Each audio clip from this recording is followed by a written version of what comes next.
Bum bum bum bum bum. Bum bum. Bum bum bum bum bum bum bum.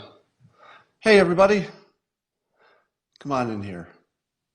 Cause why? I'll tell you why. Cause it's time for a coffee with Scott Adams and the unparalleled pleasure of the simultaneous sip. All you need is a glass or a mug or a cup, some kind of a chalice or a stein or a thermos or a flask. Fill it with your favorite liquid. I like coffee. And join me now for the simultaneous sip. Oh, yeah. That's some good stuff right there. All right, well, so the news is still kind of slow, but there's some fun things happening, and in no particular order. Um, you may remember a character from the 2016 campaign that I called the Mole. Now, the Mole was sort of a hypothetical person that I imagined was working on Hillary's social media campaign because her social media game was so bad, it looked like it had to be a Trump supporter who was pretending to give her advice because the advice was so bad that it just had to be like a secret agent, a mole planted in the campaign. And today I saw that Beto O'Rourke has, an, has announced a plan to fight climate change with a price tag of $5 trillion. Now, when I see a candidate running for president coming up with a plan that's going to cost you $5 trillion, and that's just for one thing, yeah, that's just one policy, I've got to ask myself, is he really running for president? Or he's not even running for vice president with that kind of a plan. So anyway, it looks like the mole has a new job working for Beto, coming up with ridiculous plans. And Beto, how about universal health care? It's only going to cost you $50 trillion. Sounds good. I'm going to go with that. Healthcare doesn't cost $50 trillion, but it's funny. All right. Um, so the dumbest senator in the world, Senator Wyden. Now, I say he's the dumbest senator in the world without actually having surveyed all of the senators. But of the senators who appear on television, I always have the same impression. You know, you judge all the senators that you see on TV, all the politicians, and you say, oh, that one's pretty smart. Even if I don't agree with their opinions, you can tell they're smart. Nancy Pelosi, for example. I don't agree with her opinions, but there's no question she's very smart. Elizabeth Warren, don't agree with her opinions, but there's no doubt she's really smart. Kamala Harris, don't agree with her, very smart. Cory Booker, brilliant guy. You know, he's probably got the highest academic credentials. Or you look at, what's his name, Mayor Pete, brilliant guy. Then there's Senator Wyden. Every time am I even pronouncing his name right? Every time he comes on television, I just think, am I looking at the dumbest guy I've ever seen in politics? Now, I'm not saying his IQ is low, because I don't know that. Yeah, Ron Wyden. But every time he's on TV, so it's Wyden, every time he's on TV and he's talking, independent of whether I agree with his opinions, I just listen to him and I think, are you the dumbest guy in the entire Congress? Now, Swalwell's, somebody says, how about Swalwell? Swalwell uh, is a different situation because I don't believe he believes anything he's saying. You know, he's in a political contest and the truth is not really an effective tool. So I don't think you can say that Swalwell is dumb. You can say you don't like his ideas. And by the way, Swalwell is my representative in my area. I've met him several times. And I don't get any impression he's dumb, but don't agree with a lot of things he says. Anyway, so Ron Wyden, senator, has Even today, he's tweeting about the Charlottesville Fine People hoax like it's real, as if it hasn't already been debunked as thoroughly as it could be. Now, the version that he says is real this is his tweet. After Charlottesville, Trump called those neo-Nazis and white nationalists shouting anti-Semitic slurs, quote, very fine people. Now, that has been debunked by CNN, Jake's Tapper. It's been debunked by Wikipedia, PolitiFact, the fact checkers, Washington Post, Vox, USA Today, at least one editor for the Wall Street Journal. Now, I tweeted a separate tweet in which actually it was this tweet. So I retweeted Ron Wyden's incorrect fake news. He's the dumbest senator in the world because he's the only person who missed all of the headlines. Oh, Snopes just doesn't talk about it. Somebody's asking me about Snopes. They just don't mention it, as you could imagine that they wouldn't. And I think I told you, I forget if I told you yesterday, that Jimmy Wales, founder of Wikipedia, he retweeted a Breitbart article, Joel Pollak's article, in the context of showing, it was an article about how CNN's Jake Tapper described the fine people, quote, accurately, and it conflicted with a lot of, or pretty much all of the CNN reporting up to that point. So it was a Breitbart article, Joel Pollak, and it was talking about a CNN event. So it was a Breitbart article talking about CNN. Jimmy Wales of Wikipedia retweets it because, as many of you know, several of us, and some of you watching probably right now, were involved in trying to get Wikipedia to correct the record so that it would have the second part of the president's quote in which he said that he condemned totally the white supremacists, or the neo-Nazis and white nationalists. So Wikipedia was the first, let's say, major media site. I don't know if you'd call them a media site, but they were the first that were not obviously a right-leaning site, the first ones to actually recognize that this was fake news and to add the full context.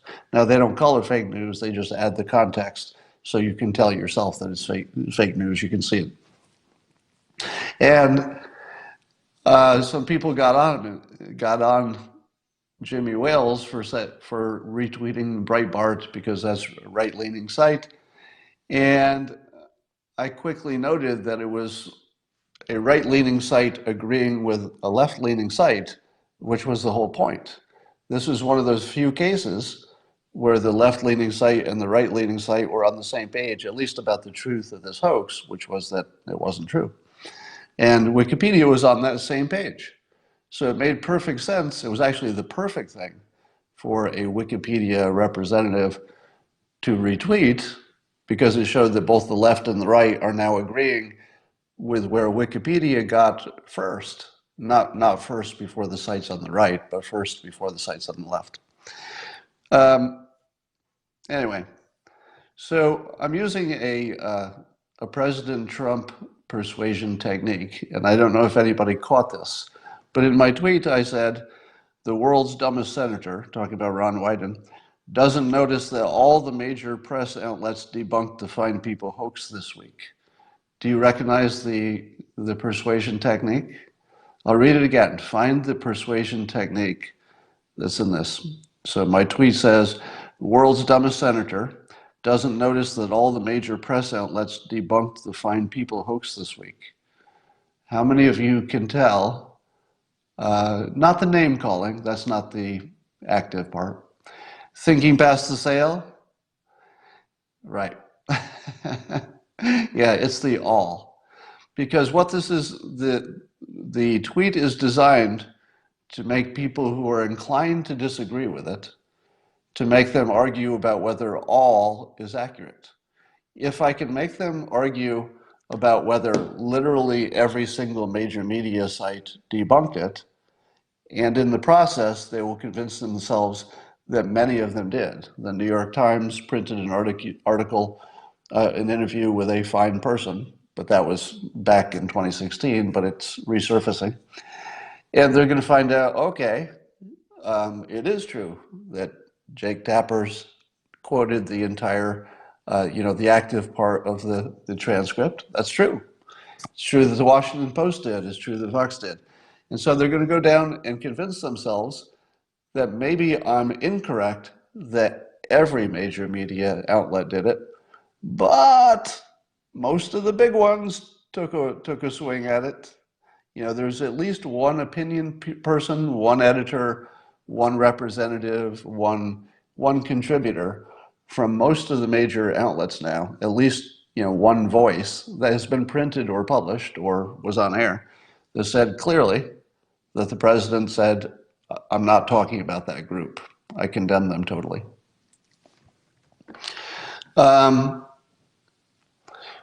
Somebody says, would I trust Jake Tapper to draw Dilbert again? For those of you who don't know the background, Jake actually drew a week of Dilbert a few years ago for charity, and we gave some money to a Wounded Warrior charity. Now, let me be very clear. I like Jake Tapper, like as a person. I think he's a great guy, super talented across all kinds of different fields. He's written fiction, he knows history, he's great on the air, So talent-wise, tremendous. And personality, just as a person, I think he has all the right instincts. And he said the correct interpretation of the Charlottesville hoax. So you could disagree with him as much as you want, and I have lots of points in which I might, but he did get this right. He did say it on the air, contradicting pretty much all of CNN, who says it the other way, and he's tremendously talented. And I think that he is actually interested in the truth. So I don't have anything bad to say about Jake, even when we disagree on content. All right. What else was I going to talk about today? So, I'm looking at my own notes so I can tell what I was going to talk about today. Why is my phone so... This user interface is so bad it's not looking for anything. Yeah, let's talk about, all the racist comments. So, thank you for reminding me. When I write the title of these periscopes, and then as soon as the periscope starts, I can't see the title anymore. So anyway, so I wanted to talk about, you remember the trick that allegedly the FBI used, allegedly, to get those FISA warrants about Russia collusion?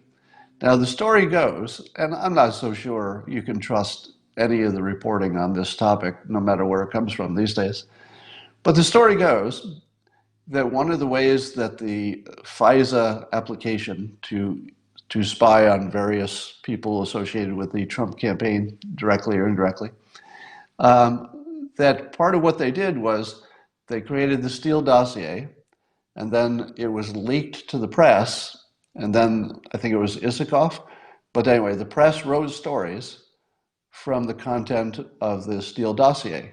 And then when the FISA application was being put together, the FBI said, we have two sources. We've got the Steele dossier, but we've also got the story in the news. But the story in the news was put there by the FBI, or put there by whoever leaked the Steele dossier. Now, that allowed them to pretend that there were two sources when there was only one source. So remember that trick, because it's not the first time you'll ever see that. Now, what the press does is they'll take something that President Trump says that's just a normal thing with normal language, which if it were to be understood in its ordinary form, it wouldn't be provocative. But because the press twists it and turns it and takes it out of context and edits out the parts that are inconvenient, they turn it into racism. So then what does the press report as the proof of President Trump's racism? What the press reports is their own mistakes. And so in other words, the press takes one thing after another out of context. I'll give you some examples. So we've already talked about how the fine people thing was fake news for 2 years because they just edited out the part where the president says, I condemn totally the neo-Nazis and the white nationalists. They just leave that out and turn it into a completely opposite story. They did the same thing with, or a similar thing in terms of it being fake news, with the birther issue. The birtherism issue, they've decided to tell the public it's a case of obvious racism.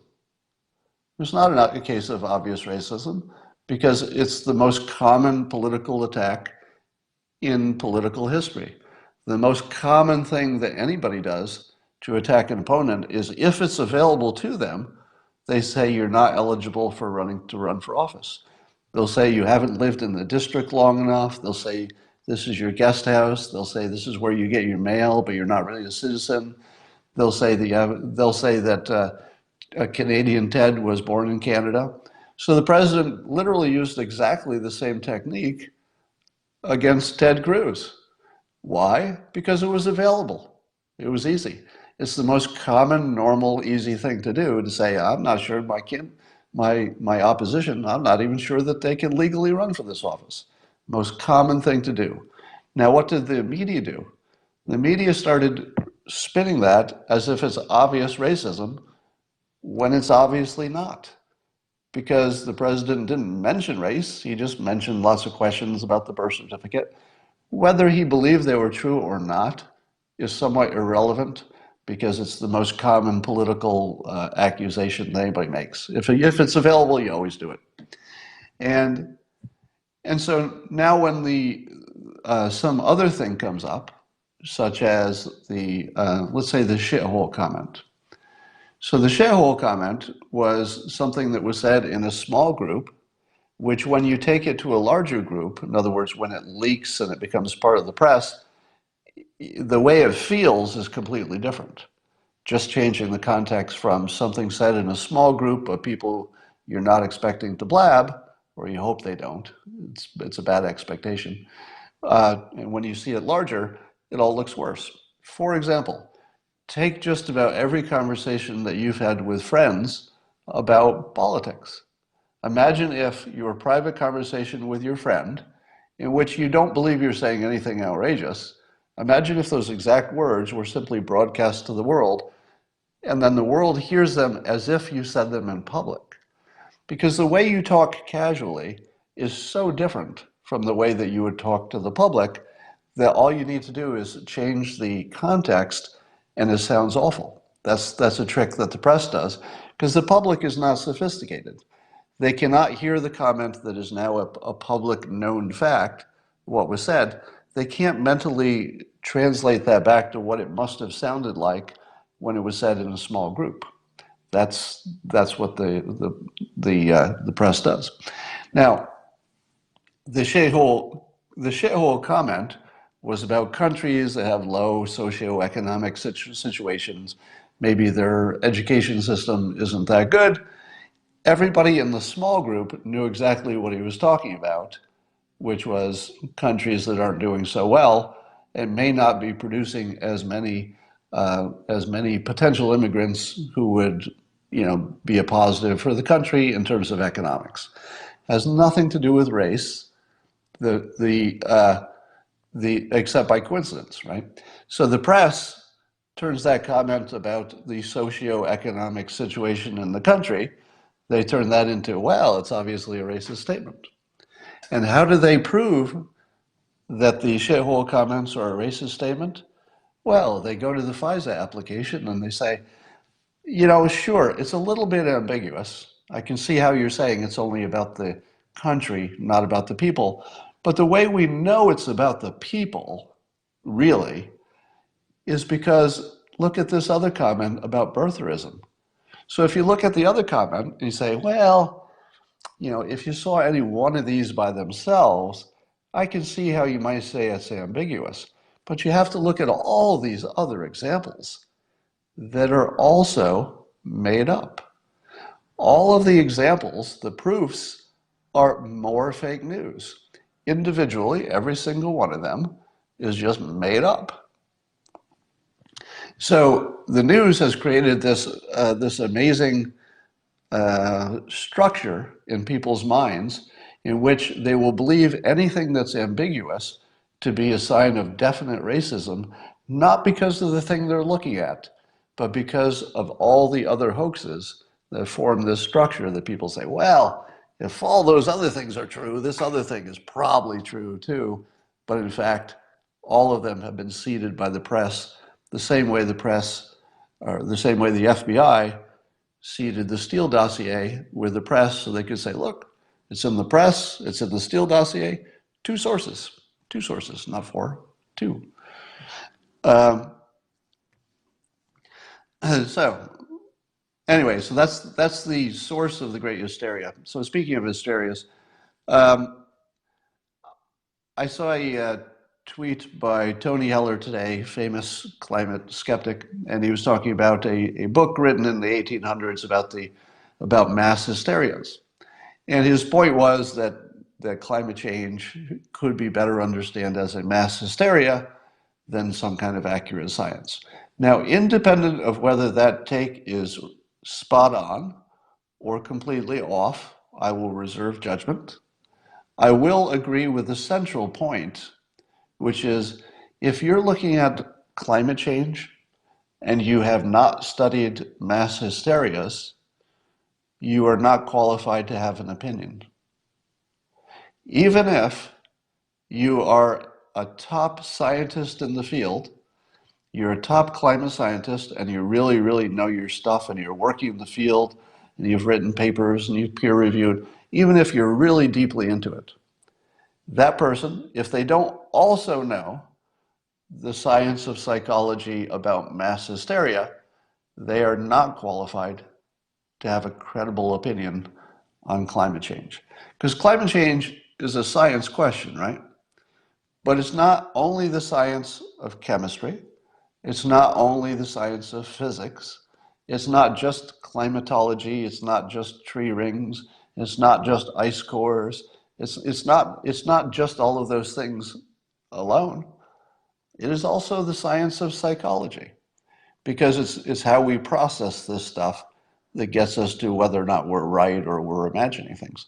So if you are a scientist who knows all of those climate-y sciences, but for some reason, and I imagine this would be rare, but if you knew nothing about the frequency of mass hysterias, how they're created, how easily cognitive dissonance happens, how common it is, and how wrong science can be even when it's completely right. If you're not up on that science, the science of the psychology science, I don't know if you're qualified. So I'm sure there would be lots of people who are qualified that would know all of those, enough about those sciences. But if you don't, you're not qualified. Now, the things which I would call mass hysterias are certainly Trump derangement syndrome, as somebody said in the comments, is an obvious mass hysteria. I would say that the embassy, the thought that there's a sonic weapon that's been pointed at two of our embassies, despite the fact that there are real medical problems, I think that's clearly a mass hysteria in my opinion. Now, we're still waiting for the ultimate confirmation of that, but it's certainly shaping up that was a mass hysteria. So the vaccine debate, yeah, I don't know if the vaccine debate is a mass hysteria. It might be. I'd have to think about that a little bit. I mean, that's really a question of just some people not believing some science, and accepting the anecdote or having a different risk assessment, because it's not as if vaccines are completely safe. So the people who say vaccines are not safe are not completely wrong. We don't really know if vaccines have a little bit of risk, which I think everybody agrees, or more than that. We don't really know. So I'm not sure that quite fits cleanly into the mass hysteria, because it's a different risk assessment. Maybe some bad thinking there. There's something else going on there. All right. You can't be a vaccine expert unless you understand mass hysteria.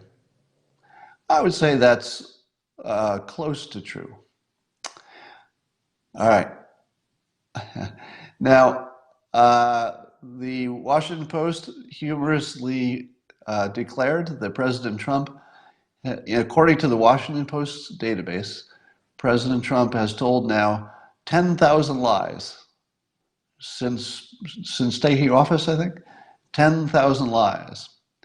So I wondered to myself, I wonder how many lies have been told in the press about the president.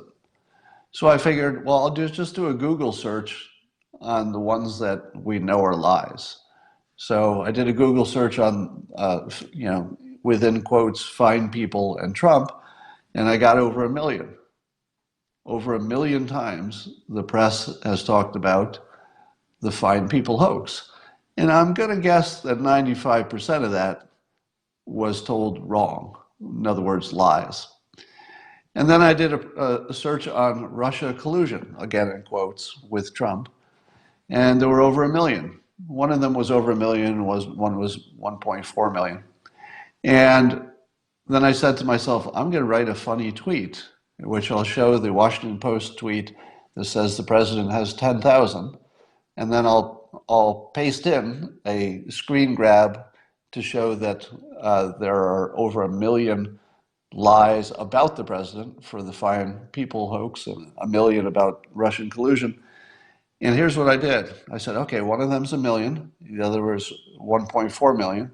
I'll add them together, and I got 3.4 million, and I sent off my tweet. Now, some of you might be ahead of me here. Some of you a little bit better at math, and you may have just detected that I added 1 plus 1 and got 3. So I deleted that tweet when I realized that I added 1 plus 1.4 and got 3.4. Not my finest moment. I'm not proud of that. I'm not proud of that at all. So I deleted it, and I thought, screw it. I'm not gonna fix it and retweet it. It'll just make people ask more questions. So remember, I've told you before that one of my superpowers is an inability to be embarrassed. Perfect example. Am I embarrassed that I added 1 plus 1.4 and got 3.4, and that I did it in public? Nah, not really. Not even a little. I'm not even a little embarrassed about that. Let me switch topics from politics to dopamine. Many of you probably know what dopamine is. You know that dopamine is that little chemical that your brain, well, I guess your brain's part of producing it. Your brain and your hormones are producing that make you feel good. So basically, if your dopamine is working, you're probably feeling happy. And if your dopamine is low, you're probably not feeling happy. And I realized, I was reading an article about it, and I realized that I've organized my life around dopamine. And I wonder how many of you have done the same. And what I mean by that is I've figured out all of the things that create dopamine, and then I've styled my life to create a lot of it. And I thought I would go through some of the things which create dopamine. So it turns out that exercise creates dopamine. Now, if you needed a better reason for exercising, I don't know what it would be. Like, what is the point of life other than being happy while we're here? Well, maybe there's an afterlife, that'd be great. But at the very least, wouldn't you like to be happy while you're here? And when people talk about, hey, you should exercise, it seems like we don't push the dopamine part. When we say you should exercise, we say do it for your health, do it for your looks, do it for your stress. And those are good reasons. Those are really good reasons. But maybe we should hit the dopamine thing a little bit more. Maybe we should say, exercise releases dopamine that literally makes you happy. Now, I have noticed that connection so strong that I can actually tell how long I can go without exercising before I will be hard to be with. In other words, I can sort of turn into angry Scott in about 2 days. So if I go 2 days without exercising, which would be rare, because I'm pretty dedicated to doing something active every day. But once in a while, something comes up and you go 2 days. If you go 2 days without exercising, you can tell your dopamine is low. Your dopamine is low if you haven't exercised. So knowing that should be, and getting people to track that, to pay attention, just pay attention. How do you feel the day you exercise after you're done? Just remember, was that was that a good day or was that a bad day? So it's very important to remember so that you can build up in yourself the habit that, oh, this is how I get dopamine. I'll go get me some dopamine by going to the gym. So that's one way. So exercise is one. Um, and most of the obvious things there. I think there's some music for some people creates dopamine. I don't like to use music for my dopamine because music is a form of mental pollution. And by that I mean your brain can't do too many things at the same time. So if you're using part of your brain to play music, meaning that you're repeating it, you're thinking about it, you're repeating lyrics in your head, you're somewhat randomly programming your brain instead of intentionally programming it. So if you're listening to a bunch of sad news, it could make you sad. If you listen to music that makes you feel stressed, I don't know what kind of music would do that. But the point is that the music is jacking your chemistry without you necessarily anticipating or wanting it to happen. So if you have a creative job, I think you'd have to experiment with this because there's probably a lot of personal difference. But for me, music is a negative, even though it does create dopamine. So I do like listening to music in the sense that I can feel it making me feel good. So I'm not different from other people in that sense. When I listen to music, if it's something I like, it makes me feel good. And I'm sure that there's a dopamine connection there. But it also makes me repeat music in my head until half of my brain is not working. Now, if your brain can handle all that and you can still do everything you want to do and music makes you happy, well, why not? But you should at least question it. All right, but here's the part of the dopamine hit that I found most interesting, and it's the reason that I wanted to talk about it. And I don't know if most of you understand this, but science now knows that one of the best ways to create dopamine is by small accomplishments. Think about that. So if you've organized your life into a series of small accomplishments, your dopamine is going to be pretty good. And let me give you an example where the first time I noticed this, when I was working my corporate jobs, and sometimes I would get assigned the most trivial, stupid task of making a PowerPoint presentation for something of not much importance in the corporate world. So that'd be my job. And I'd have to spend 2 days making a PowerPoint presentation with a bunch of slides for whatever purpose. And what I found was I really enjoyed those days of work, meaning that I knew I had accomplished nothing of actual value in the real world. This is the fun part. I knew my PowerPoint presentation wouldn't change anything about the profitability of the company. It just didn't really change anything in the real world, but it made me feel really good. I mean, I had the sensation where you'd actually tingle and get excited when you'd look at your slides. You're like, yeah, I nailed that slide. Look at that. I got 10 good slides. Whoa, let me rearrange them. Yeah. And I would find that doing a PowerPoint presentation, while I wasn't interacting really with the real world, it was satisfying in a way that it should not have been. And apparently the science supports this, that if you have the feeling of these small accomplishments, hey, I did a page on a PowerPoint slide deck, you'll get a little boost of dopamine. Now, I looked at how my life is organized.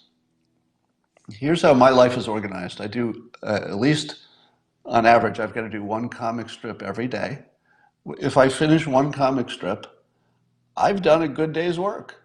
So I have a job where I can have a discrete, finished success every single day. And I'm sure that that helps my dopamine because I never go.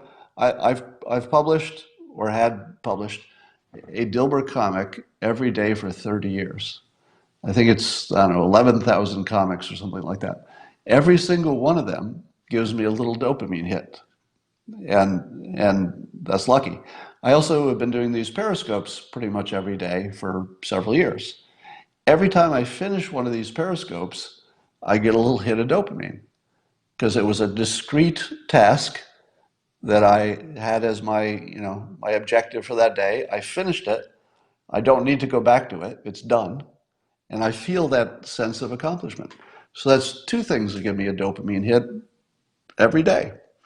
Um, so, and there's also, many of you have noticed, if you have jobs in which you're working on conceptual things all day, let's say you're working in the advertising business and you're measuring things and you're going to meetings and you're talking about what the ad would be and you're negotiating with people, you're never really going to feel, at least in the average day, you're not going to have any sense that you did anything.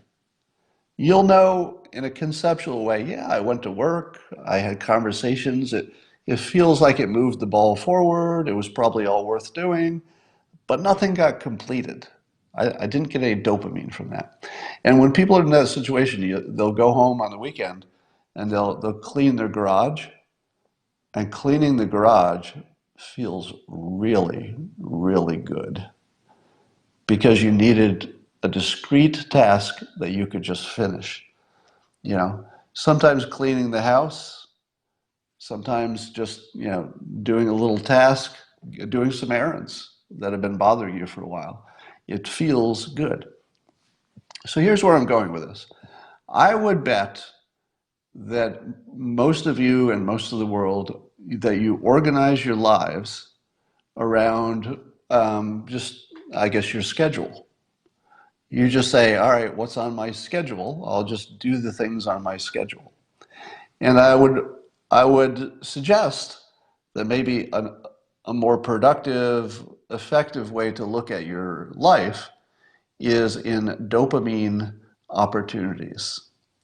And if you have a schedule, but you don't have in your schedule things that you know will be discrete successes, no matter how minor, could be just cleaning the house. But you need to have those in your daily life, or you're going to be dopamine deprived, and that's going to affect your happiness and your effectiveness everywhere. I'm pretty sure that it's not an accident that my life has evolved to have lots of dopamine producing events. Yesterday, I got a massage, professional massage. It's purely a dopamine event. Um, I watched Game of Thrones last night. Purely a dopamine event, although it was pretty stressful. Game of Thrones just turned into an average zombie movie. Game of Thrones is, in my opinion, one of the greatest things that's ever been produced, entertainment-wise. Yeah, I know everybody has a different opinion on it, but in my opinion, one of the greatest things ever produced. And this season, it just sort of turned into a zombie movie. But I think they'll improve. So let me ask you this. In your life, can you look at places where you could insert some discrete dopamine opportunities? It could be that you say, I go to the gym every day at lunchtime or before work or after work, whenever works, so that you just build that in. It could be that you say, this is the day I do X. But whatever it is, look at those discrete opportunities and get your dopamine. I thought I would put that out there for you. Somebody says you don't mention endorphins from exercise. Yeah, when I say dopamine, I'm sort of simplifying. So that's a good note there. So I don't mean that dopamine is the only thing happening that makes you happy, but it's good to just talk of it that way, because if you get your dopamine right, probably everything else is fine too. All right. Do I use my virtual reality headset much? The answer is no, in part because you fairly quickly run through the content that's available that's good. So it's like everything else. If you were to look at the body of music, 99% of it is stuff you don't want to listen to, but if you find the 1% is great. So you can kind of quickly run through all of the good content in VR because it's set up with like a subscription so that you're always looking at new content, but it doesn't come very quickly, at least not good content. But the other thing is it gives you nausea. So you can get nauseous. You can feel like you're sick and your inner ear is off after like 10 minutes or so. So you actually have to deal with the fact that it makes you a little bit sick. Now, I think that that's something that is likely to be correctable in the future. Feels like there's going to be some kind of fix that makes that go away. You feel nauseated. Okay, thank you. What's the best VR headset? I don't know. I've only used the Hive, I think. So you have a VR headset for sale? Not yet, but I probably should. Now, speaking of dopamine, I'm also, with Christina's help, changing out, and Christina's sort of leading this effort, changing out all the lighting in my house. So I'm changing it from the warm kind of tones that make me feel relaxed and want to take a nap. I'm changing those out for a brighter light bulbs in the 5,000 range, if that means anything to you light bulb experts. So it's the whiter light. And I've been experimenting. I'm going to show you something. So I'm at my desk that you see all the time in my office that has windows, but they face north. So there's no direct light coming through the windows. I only get very indirect light coming from the north. But when I sit at this desk, I find it hard to stay here. I kind of want to leave this place as soon as I can, because you notice it's hard to tell with the lighting on here, but it's a little dark where I am. Yeah, I think it's lumens, 5,000 lumens is what I was talking about. So it's a little dark here, and it changes my mood. Now I'm going to switch the camera so that you can see the opposite view. All right, so this is the opposite view, and it's a little hard to see. See if I can lighten that up a little bit. It's a little hard to see, but you can see that there's a high top bar height table in front of my window. Now, when I sit there, it's hard to tell from this view, but when I sit there, I'm sort of bathed in the indirect light from the outdoors, and just the difference of walking across the room and being in this natural light, which is actually much brighter than it looks like in this. So this is the worst demonstration ever.